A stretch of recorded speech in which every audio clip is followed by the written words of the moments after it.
Bonjour à tous et merci de suivre le Flash Info. Lundi 3 mai 2021, c'est la journée mondiale de la liberté de la presse. Selon Reporters sans frontières, le journalisme est entravé totalement ou partiellement dans 130 pays. Les entraves sont entre autres les condamnations de journalistes et blocage de journaux en ligne. En Côte d'Ivoire, l'Union nationale des journalistes, l'UNJCI, organise ce matin une grande marche et des déclarations des organisations professionnelles de la presse ivoirienne.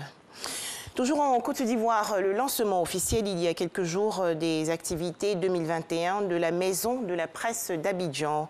Au titre des activités, il est prévu la grande conférence de rédaction, les cafés de l'actualité, la tribune diplomatique, le salon des médias et le magazine de la Maison de la Presse d'Abidjan.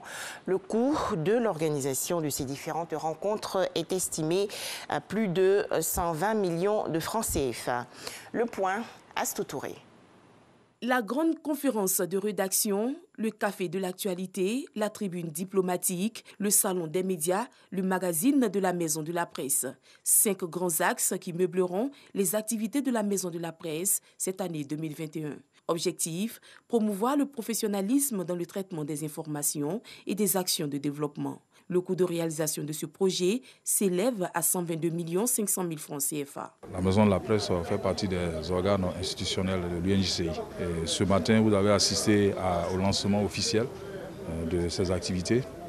Lancement officiel parce que cela ne veut pas dire que c'est maintenant qu'elle est en train de travailler. Parce qu'avant cela, elle travaille déjà. Elle a déjà organisé des activités telles que le café de l'actualité. Donc aujourd'hui, c'est une manière de marquer le coup, expliquer qu'il y a, par exemple, beaucoup de choses qui se font ici à la Maison de la Presse. Mamadou Diomandé, parrain de la cérémonie, explique les raisons qui l'ont poussé à joindre son image à cette activité. La presse fait un travail colossal, un travail de régulation, un travail d'apaisement, mais aussi un travail de promotion de notre économie. Donc c'est autant de choses qui rejoignent un peu nos centres d'intérêt. Nous avons estimé que nous pourrions les accompagner parce qu'il y a une certaine convergence de vues. Nous allons essayer de voir tout au long de l'année quelle pourrait être notre contribution intellectuelle et matérielle à la réalisation de ce programme. Et je pense qu'au bout de l'année, on pourra en faire un bilan. Cette rencontre s'est terminée par une visite guidée de la Maison de la Presse, principalement à la bibliothèque où l'on dénombre 1023 livres. Pour rappel, cette bibliothèque est ouverte à tous les journalistes qui désirent y effectuer des recherches.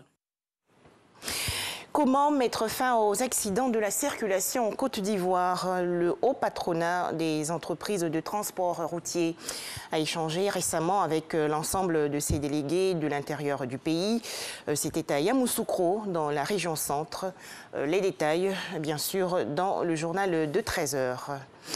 Direction à présent le Tchad, où la junte militaire au pouvoir a annoncé hier la formation du gouvernement de transition.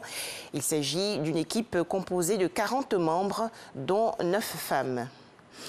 Dans l'actualité également, cette attaque au Niger, 16 soldats nigériens ont été tués à la suite d'une embuscade tendue le 1er mai dernier par des hommes armés contre une patrouille de la garde nationale dans la zone de Tidia, dans la région de Tawa, proche du Mali. Annonce faite hier par les autorités locales. Enfin, drame au Bangladesh, au moins 26 morts aujourd'hui dans une collision entre 2 bateaux sur un fleuve dans le centre du pays. Selon la police locale, 5 personnes ont été secourues. Voilà, merci de nous avoir suivis. Plus de détails dans le journal de 13h.